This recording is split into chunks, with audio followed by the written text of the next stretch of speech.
one of the opinion generally, and this should not be taken as a government thinking, but I always believe that anyone who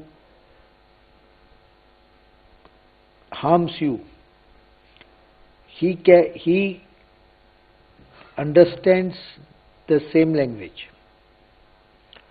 How, when, and place should be of your choice. But if someone is harming this country, I think that particular individual or that organization, I have purposely used the word individual or organization, should also receive the pain of such activity. Until this pain can be transmitted, he will always enjoy giving pain to us. When our soldiers die, I always tell them that you think of concept of taking life of your enemy or enemy of the country instead of giving your life. Now this aspect is very important. Sacrifice is always respected, absolutely, beyond doubt.